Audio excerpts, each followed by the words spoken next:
Within a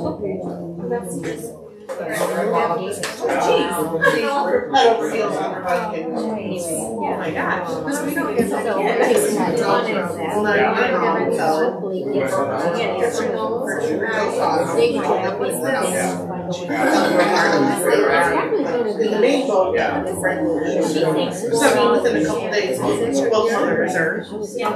But I have 2 years, one in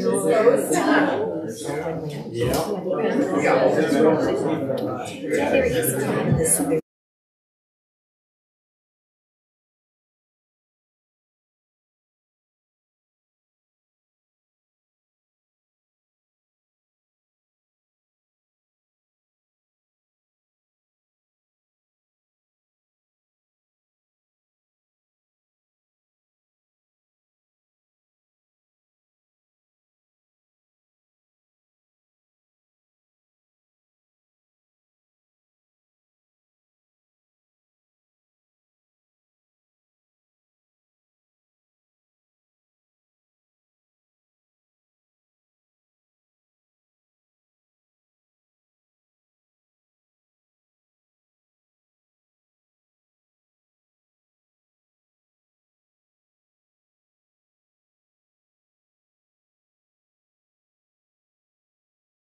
The log cabin. Yeah. Yeah. Once a month. Yeah. Is that what they call it? Restaurant? Log cabin diner. Yeah. I didn't know they were. There for a class just our class. Which one we have 13, 14 people. Give you a good, 20 minutes or so to talk. So let's get started. Welcome back. We do have handouts for today. Does everyone have one close? You won't need it a great deal, but I do want you to have it just for reference. If you don't, there should be more than one per person on the table, so perhaps we can pass them back. But yeah, welcome back to Adult Bible Study for this new school year. We are taking up different, I'm calling it Bible FAQs, but they are questions that our members have submitted. And I wish I could remember who we're giving credit to for this, but someone asked about, what about AI? What should we think about AI? And so that seems like a good one to start off with. And so I've called it Thinking Through AI because I like the double meaning there. Not only are we kind of taking some time to think through it, but also one of the things that we'll point out is we want to guard against allowing AI to take over our thinking and do our thinking for us. And so there's a temptation to start thinking through the AI. So now let's take a minute to think through it so we don't end up thinking through it. Anyway, I'm amusing myself at least. So I have a question. Yeah. What is the AI? Yeah, okay. So AI stands for artificial intelligence. Oh. Right? And it has been much in the news lately because of some recent advances. And so that's what we're going to wrestle with, is what those mean and how we look at those as Christians. So we're going to do it in 4 steps. First of all, we're going to look kind of more generally at Christians and technology. Well, it's going to look a little bit more at, okay, what is this that we're talking about, right? What are we talking about? Where does it come from? A little bit of the background, although this is not a computer science class, so we won't be able to answer all of your questions about how, and we're not going to teach you any coding today, so I apologize if that's what you expected, but we're going to disappoint you. And then we're going to think through it biblically. What instruction, what direction does Scripture give us? And then kind of look at the future a little bit. Obviously, we can't predict the future, but think through a little bit where things are going and what might be coming on the horizon. What specific questions, what specific concerns, what specific issues.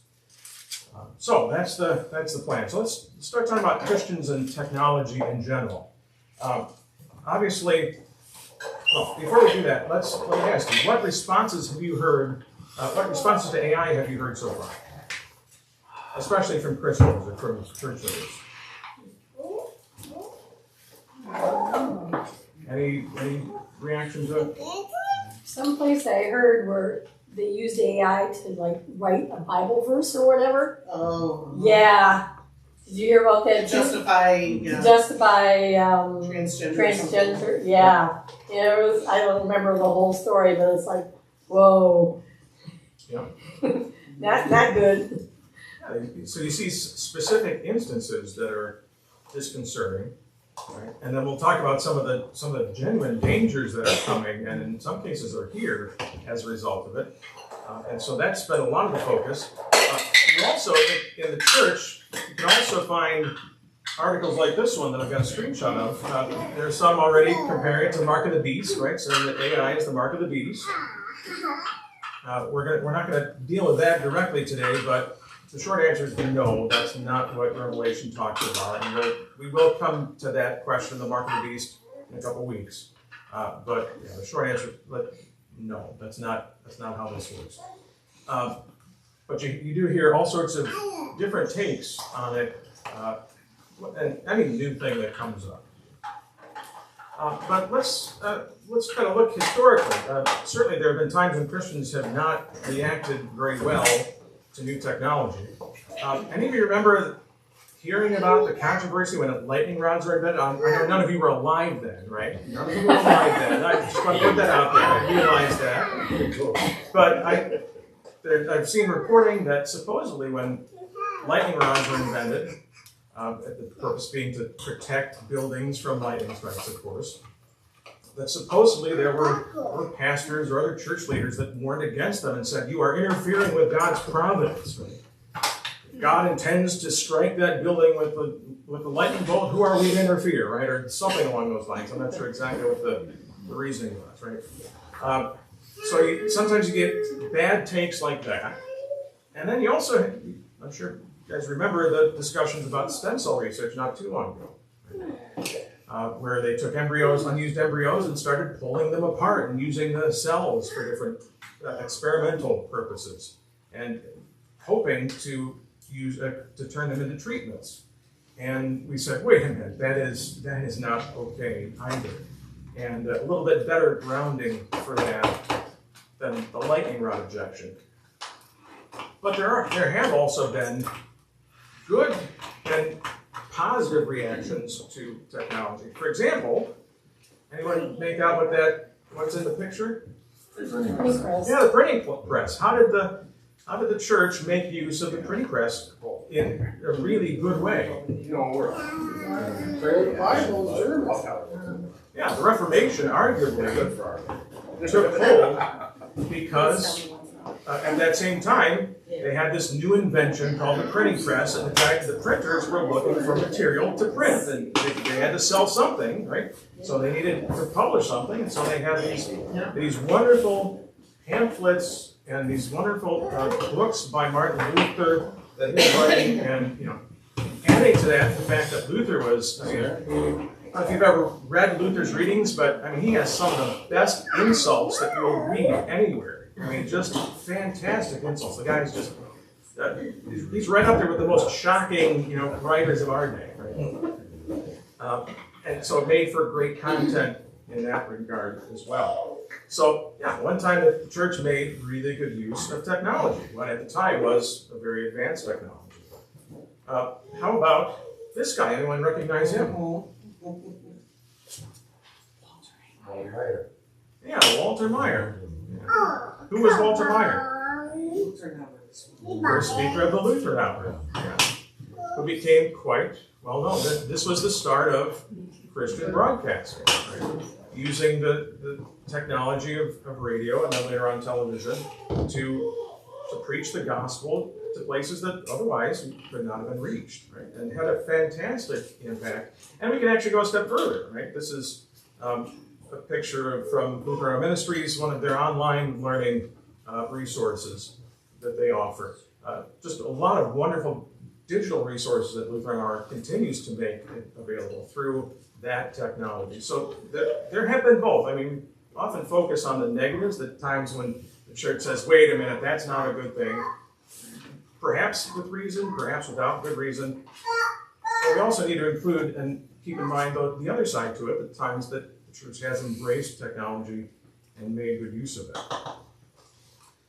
And part of what I want to emphasize today is that one of the effects of new technologies, new developments, is that it does force us to go deeper into what we believe and why. Right? What does the Bible say about these things? How does it instruct us? What can we say based on Scripture about these new technologies? Right? So that's part of the benefit of what we're doing here. All right, so far so good. Okay. So what do you know about AI to start with? What do you, Ben? It's an AI where like people have like an AI pet and it's on a computer. Isn't that what we're talking about there? Can be. Yeah. That's part of the challenge that we deal with is that it takes all sorts of different forms. But if the individual gets addicted to this said pet, I mean, I heard a story about it that this guy trusted this fake pet so much that he totally turned everybody else off in his life. okay. I mean, because it's always learning Yeah. and watching and changing and like putting thoughts in their head. Interesting. So that sounds like one application of AI. Yeah. What else do we know about AI to start with? I can write papers very well based on like other books.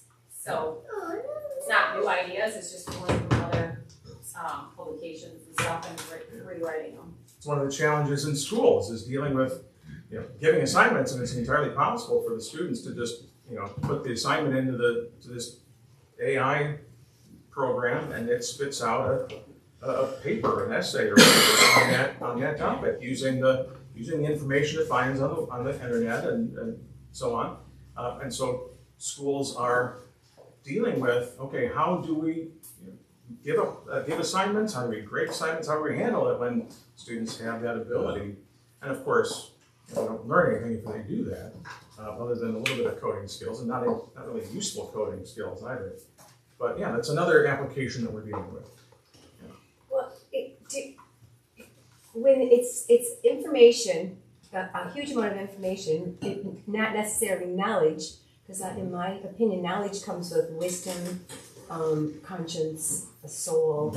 And so it's just knowledge. And so my concern is that it is slanted in a direction to influence and affect society. And it can be for the good, or it can be for the bad, because it doesn't have, a soul or conscience about the direction that it could take society in. Yeah, like any tool, it can certainly be misused. Yeah. I mean, any technologies themselves are not good or evil inherently, right? But they certainly can be put to good or evil uses, right? And so that's one of the starting points for this discussion too. Yeah.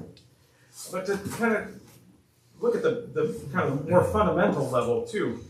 First of all, how long do you think AI has been around? If you had to put a number on it. 5 years? 20 years. 20? Okay. What number would you guys give it over? 50. 50? You can small. Actually, he's not wrong. He's not wrong. One author who studies these things is actually an LCMS pastor down by Lansing, I believe, Trevor Sutton. He said AI is old enough to actually receive Social Security checks if it were a human being. Right? It's been around for a little while. But what we're talking about in that case is basic AI. Right? And so we're going to have to distinguish between that and the new thing that's come up genuinely within the last few years. Right? But what he means by that is that the academic discipline of artificial intelligence, and this is off the internet, so you know it's true, right? But it was founded at a research workshop at Dartmouth College in 1956. It was they cited their sources and everything. So, but it goes back to 56, and of course has advanced since then. But including everything like speak and spell, some of the Still got it. yeah, some of the basic, very simple things that we're familiar with. And in fact, if I were to ask you, have you used AI?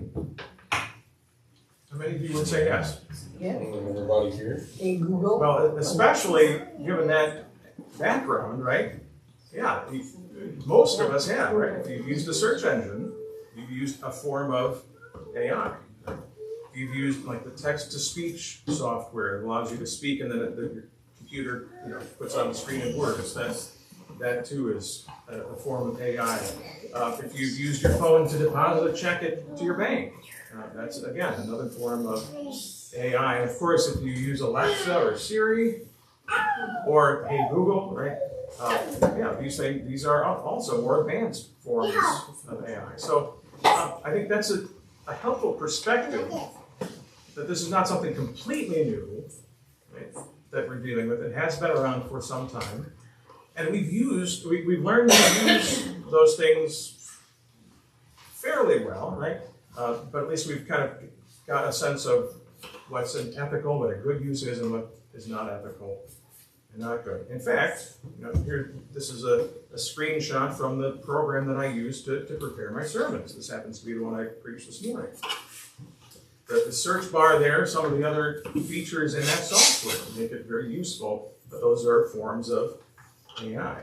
Great tools, but forms of AI. But how long has it been talked about? How long has it been talked about? Well, in certain circles, it's been talked about all the way back to the Even 80s, back right? to 40, well, in the 40. Yeah. Actually, the computers when we started doing it, it would still have been dead, but it hasn't, well, come over in the report, it is now when they're doing. So that's the next question. What's new, right? Why is it such a big question today? And that it has to do with, we were talking about basic AI. What this new form that they've developed is called generative AI, and it does things like, as Katie mentioned, you're able to say, okay, give me a 2-page paper on the War of 1812, and it'll pop out a paper on the War of 1812. It won't just link you to articles about it. It'll actually find those articles and pull off the information and put it together into what is actually a fairly well-written, usually a fairly well-written document. Now, the information is only as good as what it has access to, but it actually is able to produce things like that, which is why they call it generative AI. So it's capable of generating text, like we said, capable of generating images, pictures, other media, artwork, right? And in fact, this, for example, is one. It's a picture that was produced by AI. They have AI programs that are able to produce very realistic-looking portraits of human faces.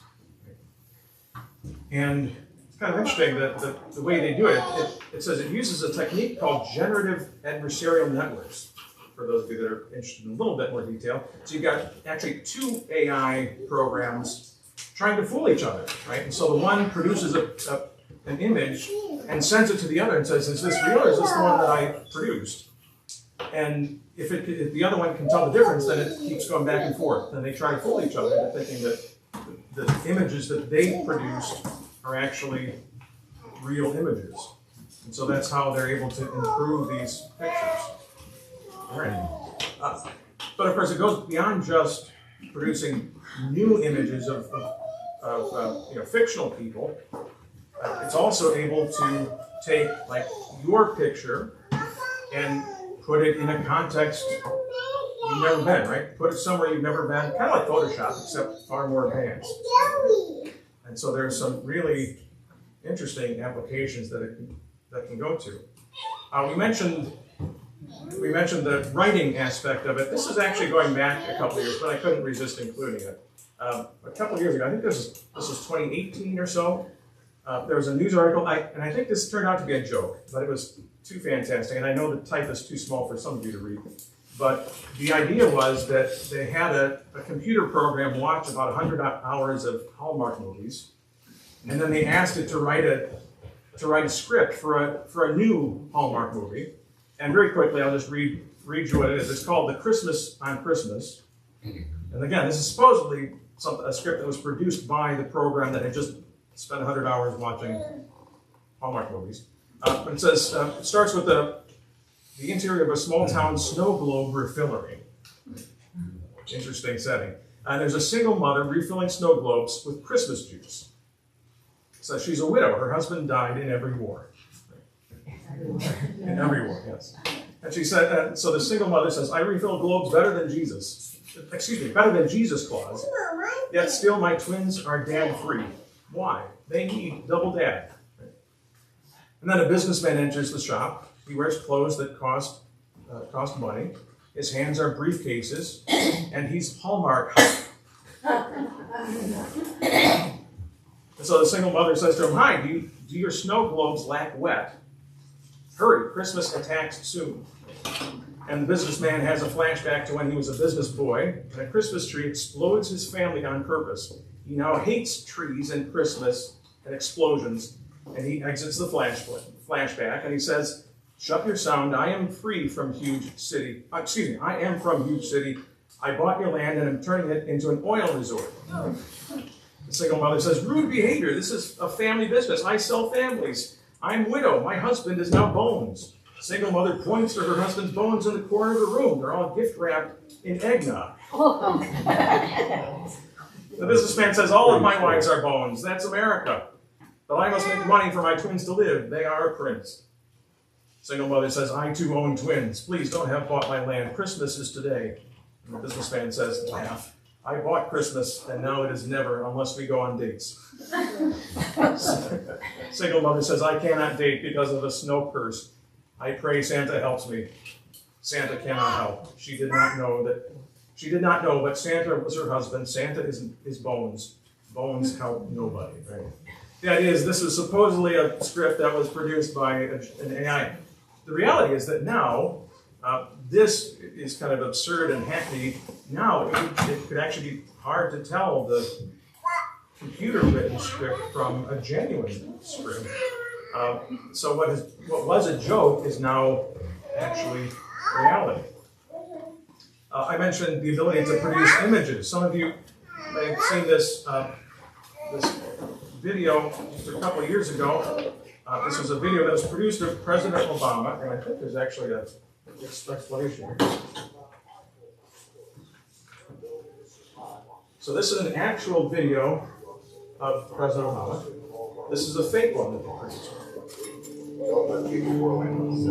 Most of us don't get our health insurance marketplace. We do our job, or Medicare or Medicare.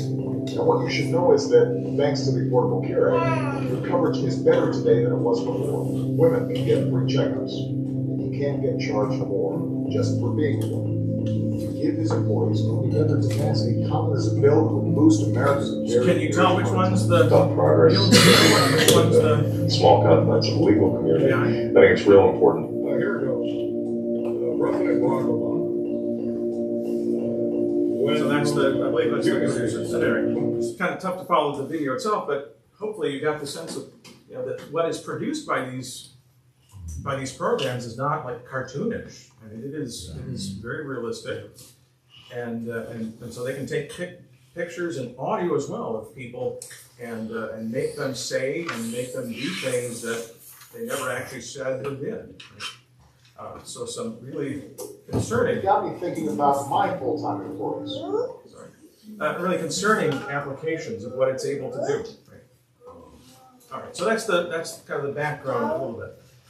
Again, not the hows, but some of the things it's capable of. So let's think through it a little bit biblically. What does the Bible say about technology in general? Let's start in Genesis 11, 1 through 9. Genesis 11, 1 through 9.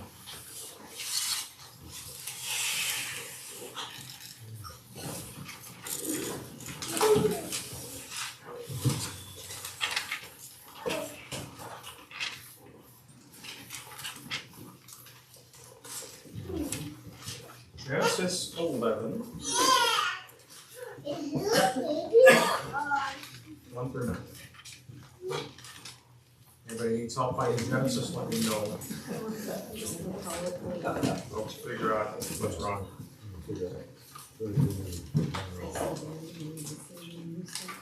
Genesis 11, 1 through 9. Would someone like to read those 9 verses for us, please? Now the whole world had one language and a common speech. As men moved eastward, they found a plain in Shinar and settled there. They said to each other, "Come, let's make bricks and bake them thoroughly." They used brick instead of stone and tar for mortar. Then they said, "Come, let us build ourselves a city with a tower that reaches to the heavens, so that we may make a name for ourselves and not be scattered over the face of the whole earth." But the Lord came down to see the city and the tower that the men were building. The Lord said, "If as one people speaking the same language they have begun to do this, then nothing they plan to do will be impossible for them. Come, let us go down and confuse their language so they will not understand each other." So the Lord scattered them from there over all the earth, and they stopped building the city. That is why it was called Babel, because the Lord confused the language of the whole world. From there the Lord scattered them over the face of the whole earth. So that section is not about the technology itself, but what they tried to do with the technology they had. And what did they try to do with it? Build a tower to heaven. Yeah, there are different ways of understanding what exactly their goal was. Generally, though, the idea is that they were going to remain united as one people, even though God had told them to spread around the world, to fill the earth and to do it. They were going to build their great society. They were going to build their great new world. And they were determined to do it. Of course, how did God frustrate their plans? Confuse their languages. Yeah. Confuse their languages. Next, Isaiah 31, verse 1. Isaiah 31, verse 1. So there.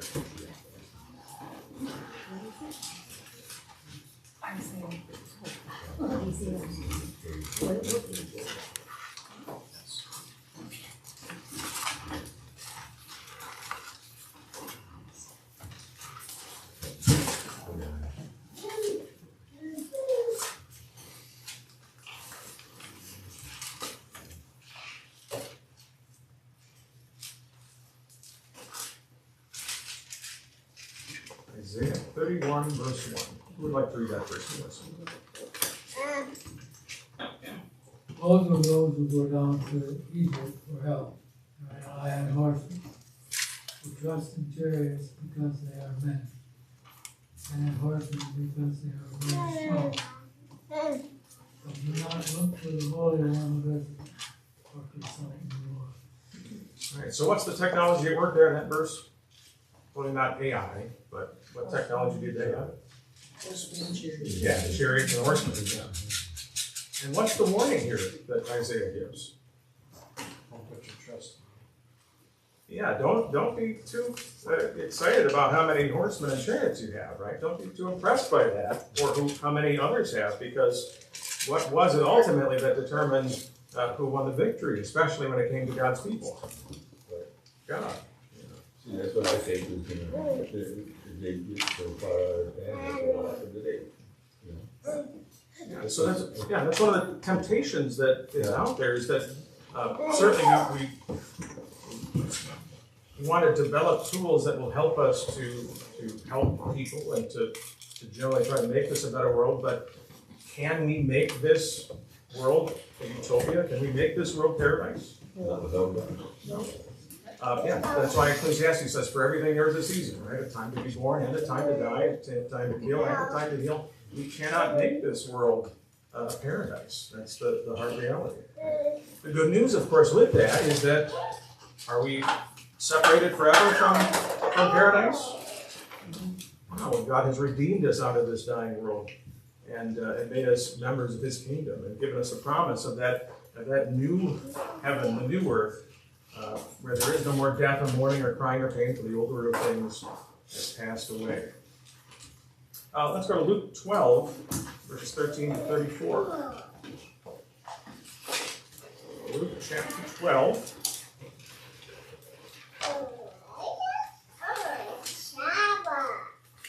Luke 12, 13 through 34.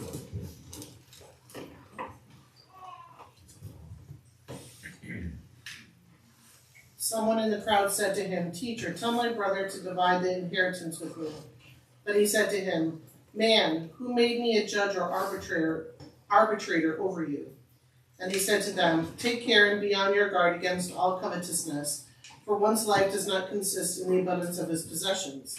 And he told them a parable, saying, "The land of a rich man produced plentifully, and he thought to himself, 'What shall I do, for I have nowhere to store my crops?'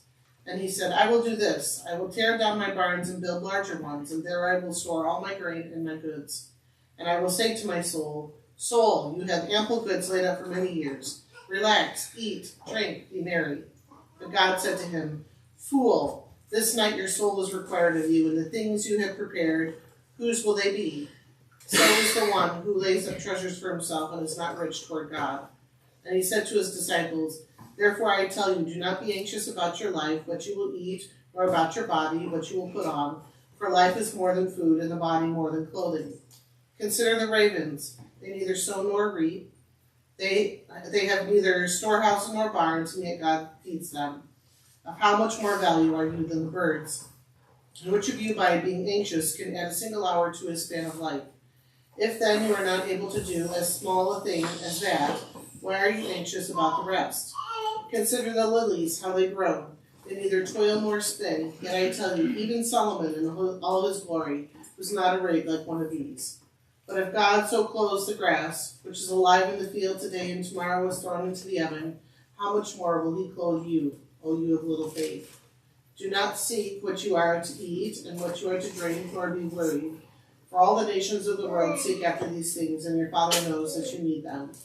Instead, seek his kingdom, and these things will be added to you. Fear not, little flock, for it is your Father's good pleasure to give you the kingdom. Sell your possessions and give to the needy. Provide yourselves with money bags that do not grow old, with a treasure in the heavens that does not fail, where no thief approaches and no moth destroys. For where your treasure is, there will your heart be also." Well done. So, especially the first paragraph, the first parable, verses 13 through 21, with the farmer who has this tremendous harvest. Again, the emphasis there is not on the technology itself, right? It doesn't tell us where he got his seed, or what kind of equipment he used. The emphasis is simply on the harvest that he received.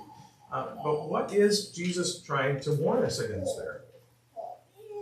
What was his failing that led God to say, "You fool, tonight your soul is required"? In fact, he was putting his treasure, his earthly belongings were his treasure. He had built up that treasure.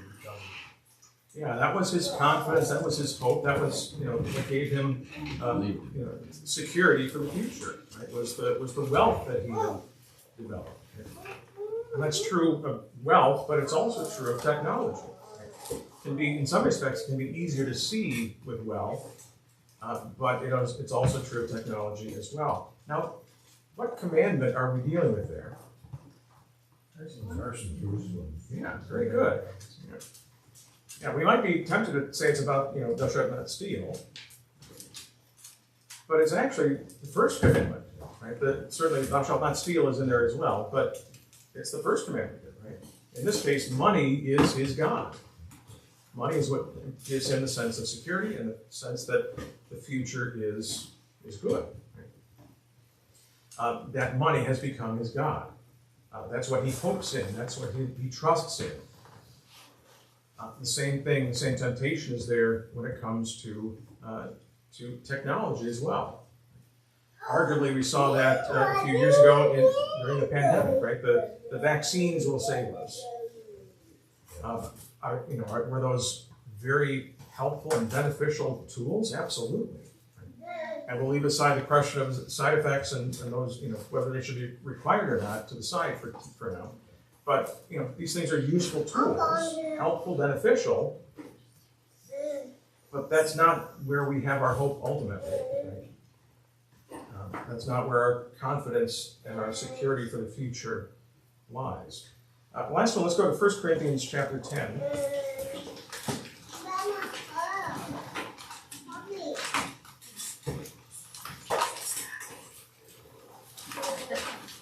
First Corinthians 10:23.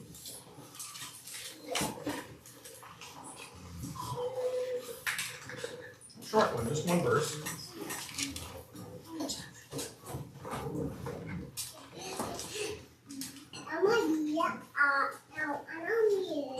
Who would like to read that verse? 1 Corinthians 10:23.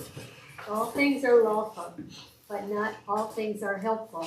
All things are lawful, but not all things build up. Thank you. So again, this is not talking primarily about technology, but I think the principle is still valid.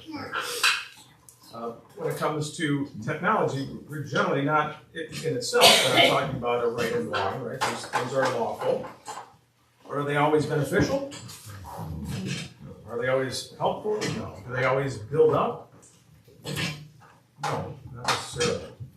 And so I think that's part of what we benefit in thinking through is how are they helpful and how are they not helpful? What are we going to do with it? And what are the boundaries? What are the limits on what should be done? And so that's why I think the important place to finish is with that question, what's next? Where is this going? And to a large extent, we don't know. Right? We don't know where it's going. We don't know how it's going to be used.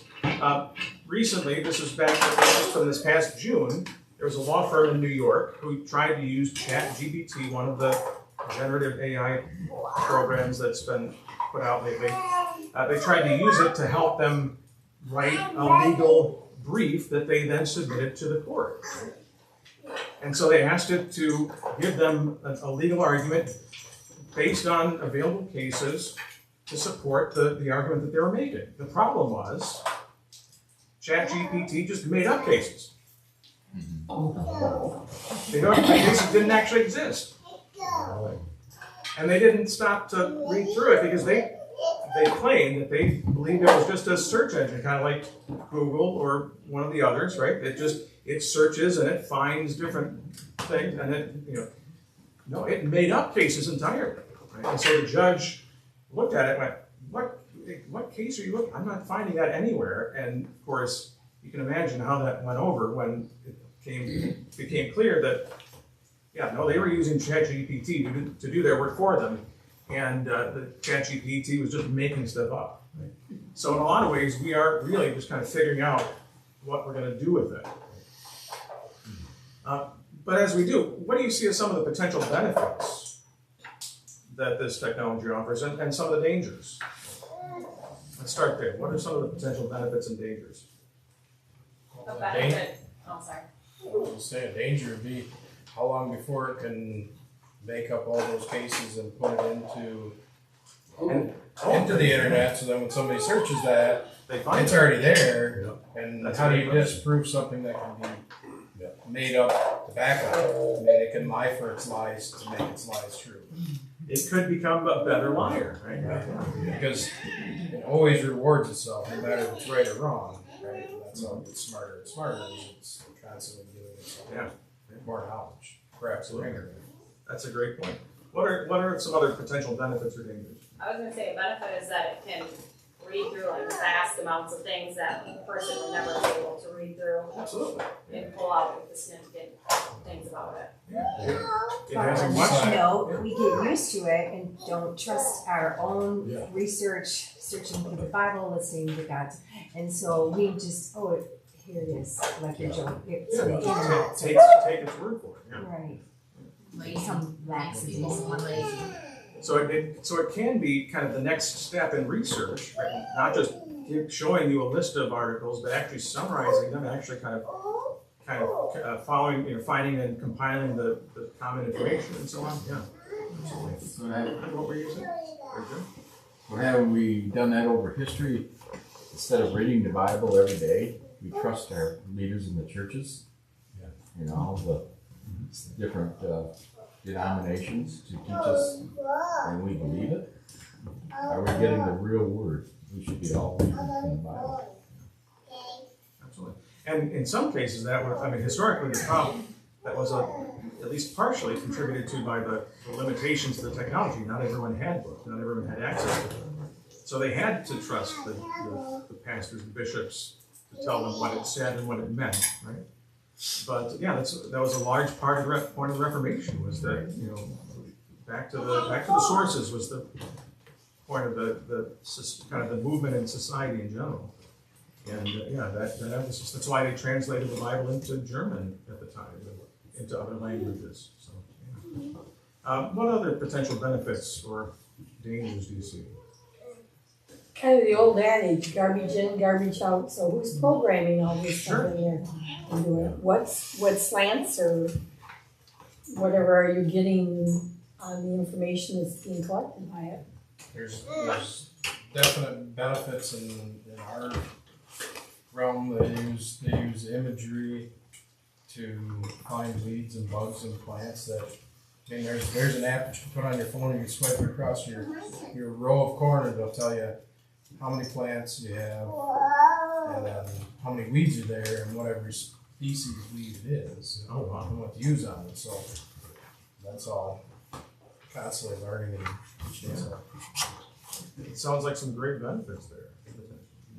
It's like in medicine too, where you can do you pick up a lot of different medicines and find out what they are good for quicker than testing them out. Sifting through the data and all the different variables. These programs will be able to do that much better, arguably, than we are. What difficult questions this might pose? If everything's easy, in our world, if everything's easy, then what are we getting paid for? If the tractor's going to drive itself and it can recognize its own weed and it can do all that, then what value are you? And that would be applied in all of this. If we're going to trust the computer to tell us what research has told us, then what value do we add to that? At what point our knowledge is really useless. I got a comment to follow up on. Sure. I think for every benefit, there's 100 negatives. I would agree. You got that guy that sooner or later they will be able to make out the difference between the lawyer and him writing his research. Well, do you need a paralegal or anybody else for? Mm-hmm. So this guy benefits, but you got 100 people that was doing that research before that you don't need no more. Now you got a job. I think technology is awful. And the church won't have the farm family in the congregation on Sunday because somebody who just is there to, man the computers might not care about the church. And the man who does the mechanical work brings his family. If he's replaced, the communities will not be God-centered, God-driven. It will reduce the need for communities and civilization. I think at some point there's no benefit. Let me take a different approach. Someone once asked, will there be smartphones in heaven? What would you say to that? I would say no. Why not? Man-made. No need for them? Okay. Potentially. There's the pastor by the name of Brian Wolfmiller. You know the name. He actually argued that if we had not fallen into sin, if Adam and Eve had not fallen into sin, not that we would not have had smartphones, we would have had them sooner, right? Because we would have better understood this creation, we would have better understood how things work, we would have better understood materials and all these things, and we would have been able to make these tools far better and far sooner than we do now. I mean, we kind of had this natural idea that no technology in heaven, kind of we'll all be hobbits at that point, right? Just living in the Shire and farming and gardening and drinking at the tavern and life is good, and a lot to be said for that. But I don't know that there's really a basis for saying there won't be technology. Only if, like the Tower of Babel shows us, if we put all of man's accomplishments and our independence ahead of God, he would have no need for that in heaven, and certainly why would we? So that is the trip up thing, I think. When we think that we're, Smarter? yes, and independent and on our own. Sure. Yeah. But I think that says more about us though than the technology. but the technology comes from man, I think. How we choose to use it. Well, that's So is not necessarily a bad thing. No, that is us. If man can keep his self-centered need for power and control out of it, but show me where that's happening on a regular basis. It's rare, right? I mean, But so many of these tools, though, at the same time, we are able to use for God-pleasing purposes, and certainly they're corrupted by sin, just like anything we are doing. Yeah, but What we really need is a smartphone. I don't know. yeah, fair point. I don't see any need for it. And to me, that's the strongest argument against it, right? But I think there's a really interesting point there that apart from sin, we would have been much more able to develop these tools and make use of it, and certainly, presumably, with far fewer negative effects on ourselves and the world around us than the technology we have. But we do have to be careful to guard against the idea, kind of the opposite idea, that technology is evil. Both extremes are to be avoided. Maybe I'm sure right all along. I don't know. where does Satan I'm not buying enter into this? Where do you think Satan enters in part of this? I mean, we're talking about God's will, but is Satan, I mean, he is not out of the equation in all of this. Yeah, he's constantly trying to twist anything and everything for his own purposes. Yeah, certainly. Did you hear that? Well, I think heaven is a creation of God, right? The world is a creation of God, so are we. And God uses instrumentality in that, for example, this world would not operate as it does if it didn't have the sun, if it didn't have other natural components designed and created by God and so forth. We tend to think, there's very simple instrumentality. I don't know when the first button was invented, but it took quite a while before the zipper was invented and so forth. But God uses instrumentality all the time. I mean, even in the means of grace, he uses water, he uses wine. Are they tools? They're instruments. So in heaven, I don't think there's any reason to think that being physical human beings as we will, but what there will not be in heaven is idolatry. And it's falling in love with these kinds of things. I appreciate the fact that I don't have to button everything, that zippers are available. I'm grateful for the fact that I can use an iPhone. When growing up, everybody answered the phone. It was a landline, and that was all that you had. Yeah, so I appreciate all those kinds of things. But human nature, the fallen human nature, is not going to change. And it's the turning of these things into some kind of idolatrous image, rather than appreciating what God has given to us. Now we worship the instrument, and that's where the problem lies. So I don't see any reason why there wouldn't be smartphones in heaven and a lot of other kinds of things, but they will not be regarded as something that's. But if we're really very busy worshiping our Savior, we aren't going to have time for iPhones. And part of it depends on what you mean by worship, because our worship does not just take place here, it also extends to everything that we do in our lives on a daily basis, right? As we honor him through what he's done, through who he's made us, we serve God in those ways as well. Yeah, while we're here. But in heaven. And I think perhaps we do need to be a little more careful at this point of the way we're talking, because we're talking about in heaven as if that's going to be our eternal destination, right? That's where we'll be for eternity. But Scripture talks about a new heaven and a new earth. Yeah.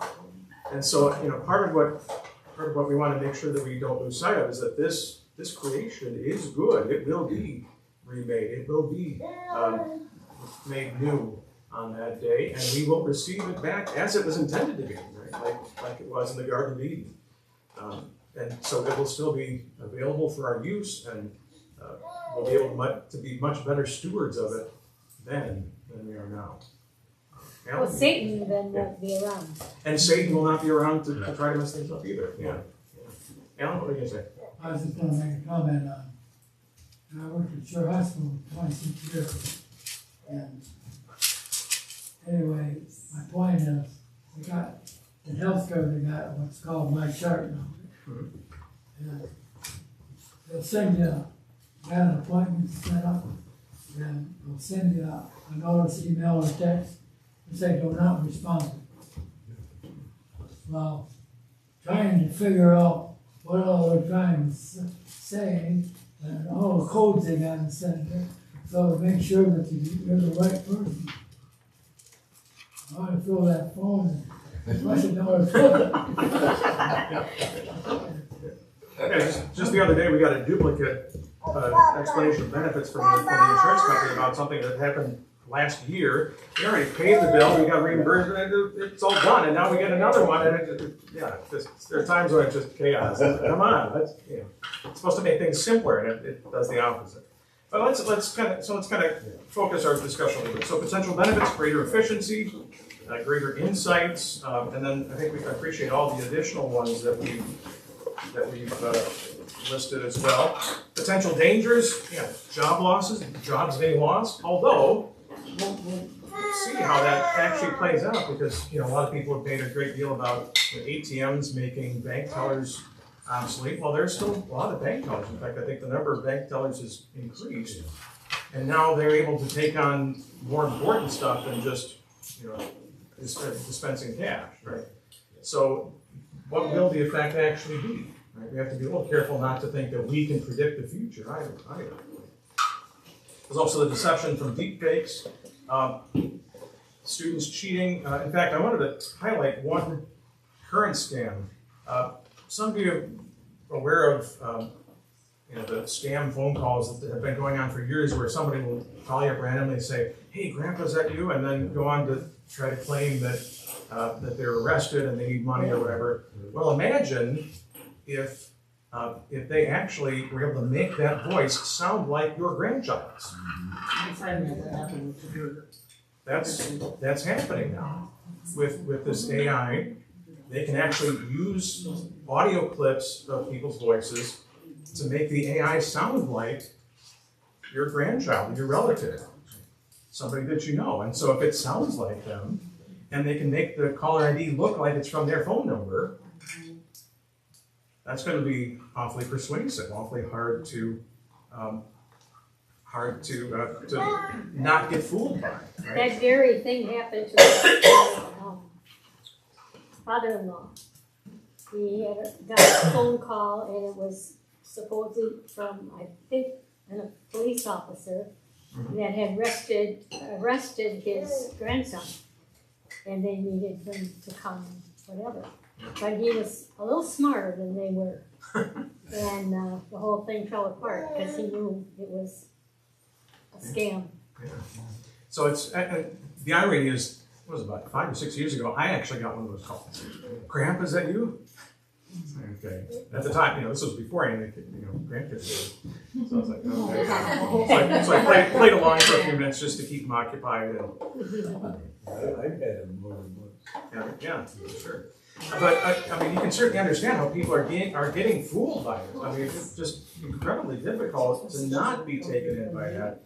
And so, in this article that I've got on the screen, this was from back in May. Here's another one also from May. In this case, supposedly, your loved one's been kidnapped and you need to pay a ransom.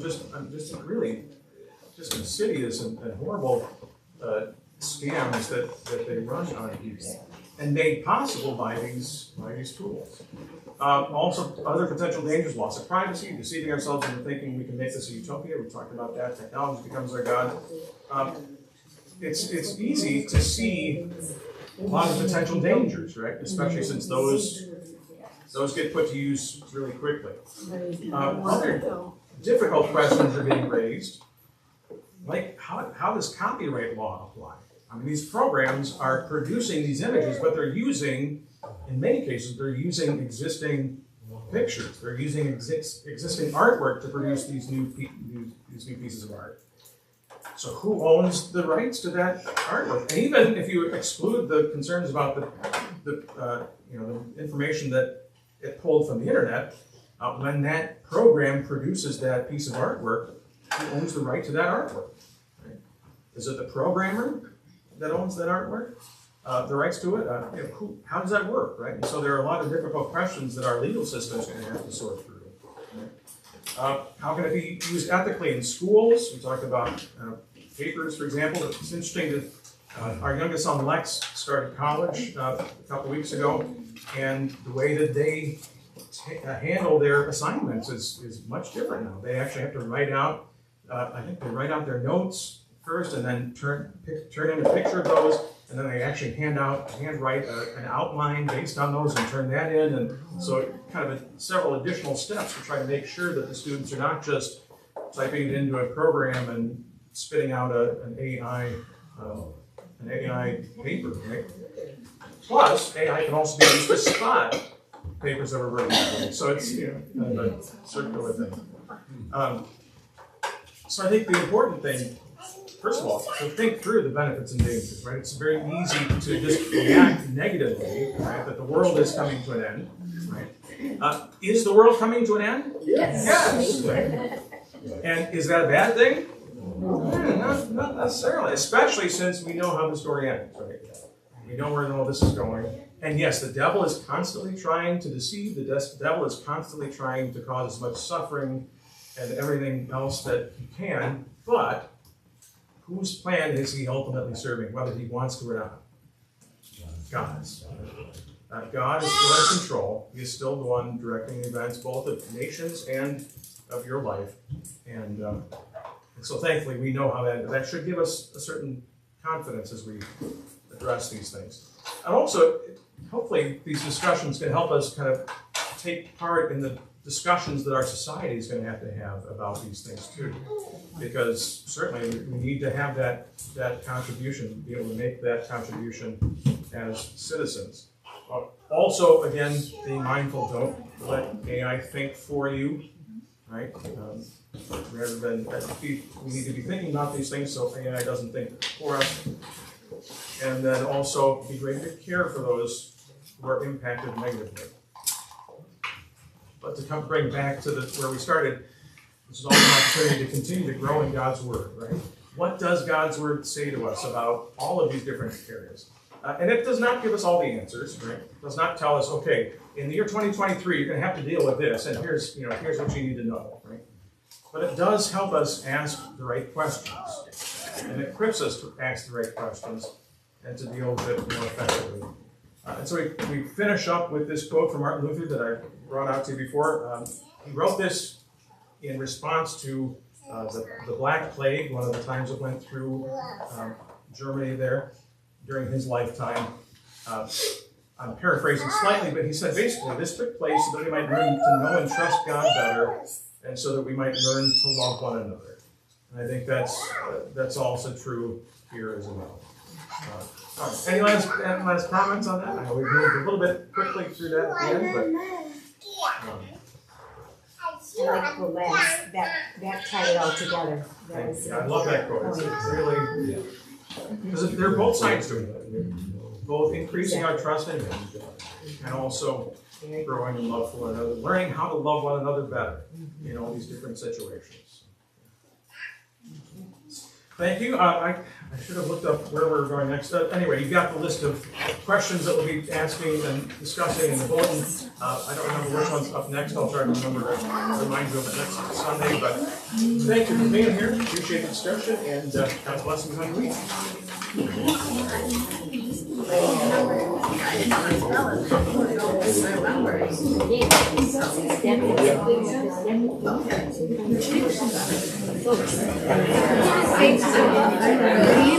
Yeah.